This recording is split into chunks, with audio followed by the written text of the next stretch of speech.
welcome to the History of Philosophy in China by Peter Adamson and Karen Lai, brought to you with the support of the Philosophy Department at King's College London and the LMU in Munich, online at historyofphilosophy.net. Today's episode, Confucius Says, reading the Analects. In the Analects, Kongzi is sometimes polite, sometimes fussy, sometimes judgmental, sometimes fickle, and sometimes humorous, just like any one of us. Because the Analects is a compilation of anecdotes of Kongzi's conversations with others, as we've heard in the last episode, it gives us a multifaceted image of the man as presented by the early followers of the tradition. This means we will not be able to know what Kongzi actually said, nor should we think that the Analects holds a single philosophical point of view. Yet the text is invaluable in providing glimpses of key elements of the early Confucian tradition. It is also important as it sets the stage for a Confucian vision of a flourishing community, a view that continues to be debated and indeed reinvented today. The followers of Kongzi would have had, or were at least interested in having, positions as officials in the courts of rulers and important dignitaries. They held a range of administrative responsibilities in government, and they also provided advice to rulers on how to manage a large variety of challenging situations. These might include periods of drought, famine, widespread crime, and the threat of invasion from more powerful states. The Confucians were known as the Ru, or literati, known for their learning, which undergirds moral uprightness and ritually appropriate behavior. Their vision centers on the moral accountability of men in positions of power, who would lead the people, in Chinese, min, especially with their exemplary moral lives. At first glance, this seems to support a message of moral optimism and progressiveness, as it holds leaders to account. But we need to place this view in its historical and intellectual context, when the vast majority of the min would not have had access to a range of sources of information. Some important considerations arise here, and we raise two of them. First, who holds the leader to account? And second, what is the role of the people, or min, in the political sphere? These two questions are interconnected as they center on how the lives of the people are conceived. A passage in the Analects expresses a rather dim view of the capacities of the ordinary or common people, as the word min is often translated. Kongzi said, "The min can be made to follow a way, but they cannot be made to understand it." In this passage, there is no expectation that the people are able to contribute to the moral life of society. Needless to say, this also means that the people lack the capacity to hold their leaders to account. This view is in some ways even worse than one that simply forbids political participation on the part of the people. It says explicitly that the people are not capable of participating.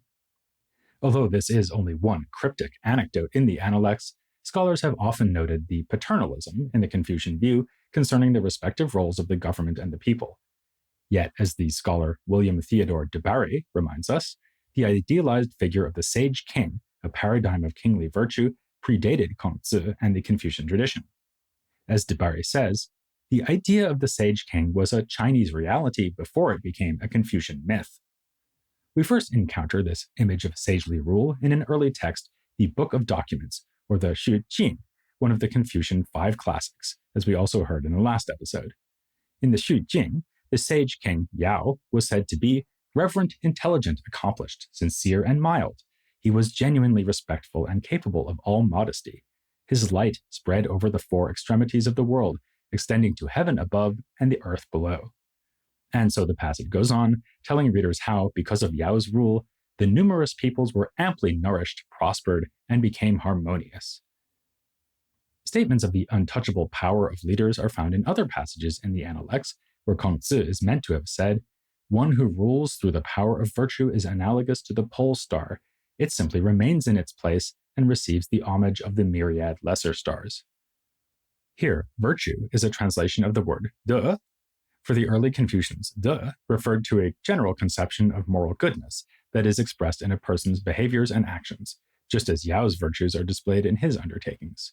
And de Barry raises concern about this, stating, "The sage king stands alone, unchallenged and unchecked, except by self-imposed restraints." Yet the Analects offers more than the belief in the sage king's indisputable authority found in earlier texts. De Barry demonstrates this difference by focusing on the idea of heaven's mandate. In earlier texts, this phrase referred to the rightful rule of the king as decreed by heaven, the ground of all morality, including especially for humankind. However, the early Confucians, troubled by the declining order during the spring and autumn period, had to revisit and address the course of heaven's mandate. For them, heaven's mandate became an individual mission. The followers of Kongzi, the Wu, believed that they were personally charged with a mission of a commitment to humankind as expressed in public service. The relevant model for these men is an exemplary person engaged in public office who might hold their superior to account when necessary. The challenge to authority, including when and how one might present a dissenting view, is voiced in different ways in the Analects. Perhaps in spite of Kongzi's saying that he was only a transmitter, the Analects offers a new idea of the Shunzi. Here, the Shunzi is a morally cultivated scholar official who acts as a counterbalance to the unchecked power of the ruler. The responsibilities of this position often present significant predicaments. The Shunzi needed to gain the trust of the ruler before he could point out his mistakes.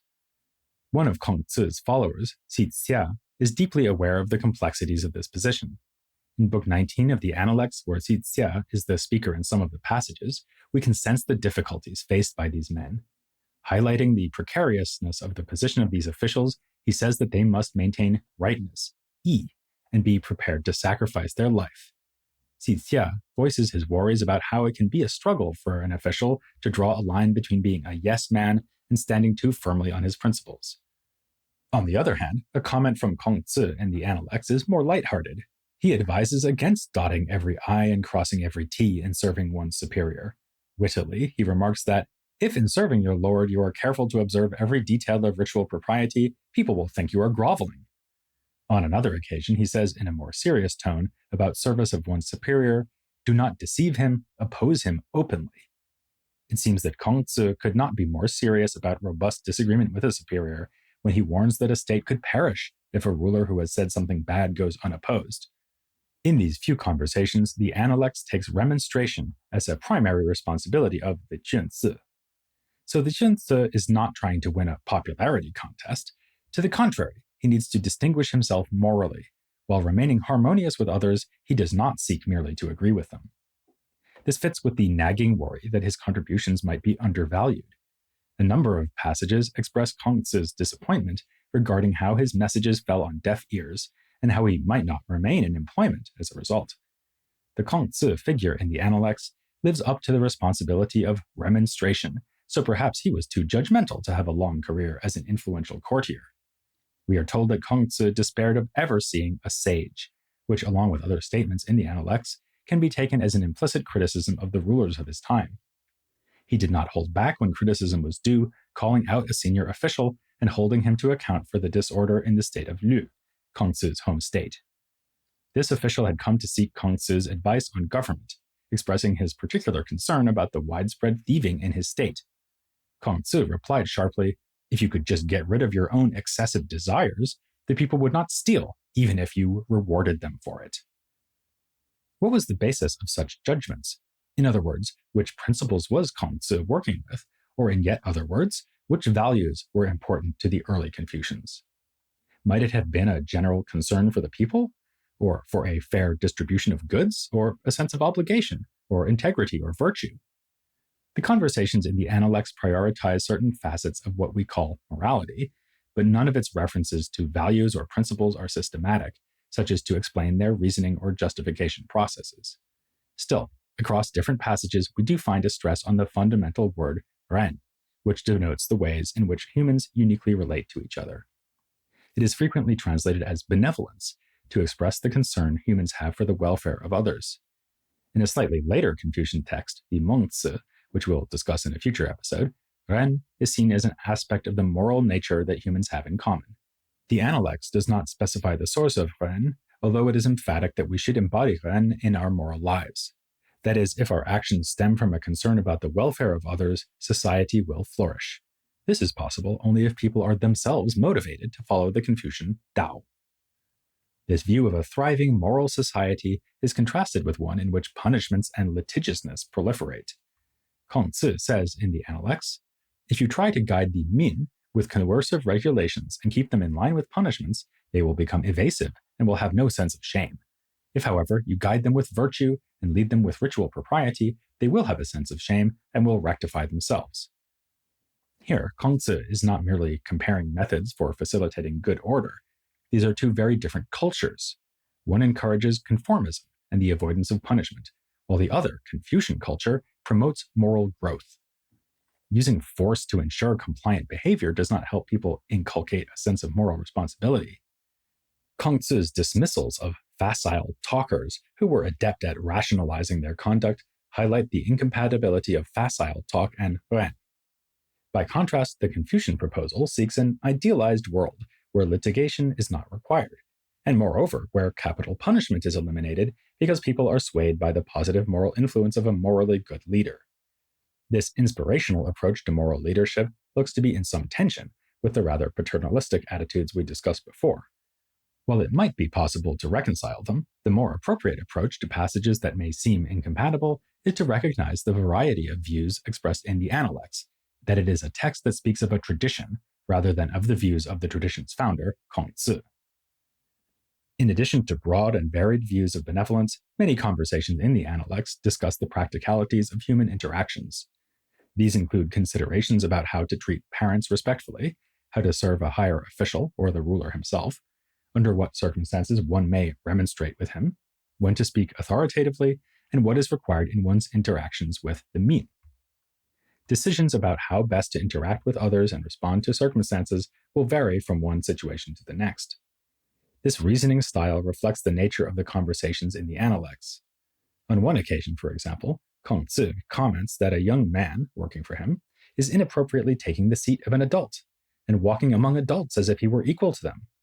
Kongzi remarks that this young man is after quick results. This young man hasn't properly positioned himself in relation to those who are senior. The idea of acting fittingly, of appropriately orienting oneself in one's interactions with others, is an important part of Confucian life and one with modern parallels. For instance, our behavior, tone of voice, actions, gestures, and language on a night out with friends at a pub will be quite different to a situation where we're conversing with a friend about their marriage problems. The Analects discusses practices that help people express themselves well in a range of contexts, and as they stand in relation to others. For example, Kongzi tells us how we can treat parents respectfully. When your parents are alive, serve them in accordance with propriety. When they pass away, bury them in accordance with propriety, and sacrifice to them in accordance with propriety. In the passage on how we interact with parents, the word translated as propriety is li, which may refer to many aspects of our behavior, including gestures and comments, practices that are part of our social life, such as greeting others, and common courtesies, such as showing deference to an elderly person. Li refers generally, then, to how we interact with others with consideration and rectitude. Li also operates in more formal settings, such as at a funeral. In that context, we can think of Li as ritual propriety. In casual settings, Li may seem more like etiquette. The philosopher Amy Olberding, in fact, believes that Li may be understood as good manners and etiquette norms. But if so, this would be a kind of good manners and etiquette that are not optional. For the Confucians, Olberding says, being well-mannered is essential to being a good person. And this is one way in which reading Confucian philosophy can help us grow our moral lives. Kongzi is indeed committed to the view that a good person acts or behaves well, and also that good conduct contributes to our moral lives. He says that a person who is not benevolent has nothing to do with propriety. This statement is effectively an argument against those who focus merely on having the right behaviors. As we have seen, Kongzi ridicules those who fixate on getting every little thing exactly right. Focusing only on behavior can lead to frustration and anxiety rather than contribute to our moral development. Li is often coupled with music, especially in ritual ceremonies. It was not unusual at this time to expect coherence in ritual, dress, dance, and music in a ceremony. These would fittingly underpin the reverence at that ceremony. Li and music also share something else in common. They are both two-sided, with a performative element and an expressive element. Kongzi asks a rhetorical question that highlights the importance of not just attending to the performative element. When we say the rites, li, are we speaking merely of jade and silk? When we say music, are we speaking merely of bells and drums? Here again is an emphatic denial that polished behaviors are all that is needed. At some ritual ceremonies, no expense was spared, and expensive embellishments such as jade and silk were used. that just as music can be performed unfeelingly, the performative aspect of ritual may be carried out flawlessly, but devoid of any accompanying moral feeling. Kongzi maintains the importance of emotional engagement in our undertakings and interactions with others. This comes up in relation to his comments on Zai Wu, whom we have already met in the last episode. Zai Wu was a follower from whom Kongzi had little regard.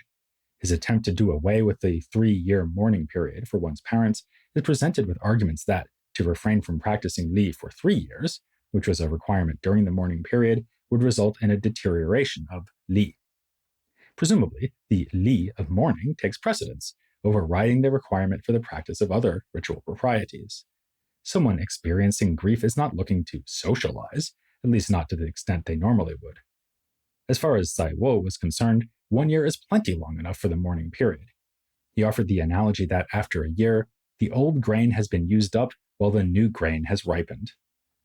Such arguments would have been taken as a form of the facile talk that Kongzi detested. In his response, Kongzi poses a question for Zai Wu. Would you feel comfortable after a year eating your sweet rice and wearing your brocade gowns? A person who grieves appropriately would not feel comfortable, but Zai Wu sticks to his guns and answers, I would. The question of whether one feels comfortable is important for Kongzi because it is the emotional commitment that counts and not merely the right behaviors. Thus, Kongzi does not attempt to instruct Zai Wu to follow the 3-year requirement, as he could have. Instead, as we mentioned last time, he tells Zai Wu, well, if you would feel comfortable doing so, then by all means you should do it, which he then follows with dismissive remarks about Zai Wu once he has departed. Nor is this the only passage where Zai Wu comes in for criticism. This is why it's a good idea to be the editor of the text preserving your master's ideas and remarks. That way you can be sure not to be held up as a bad example.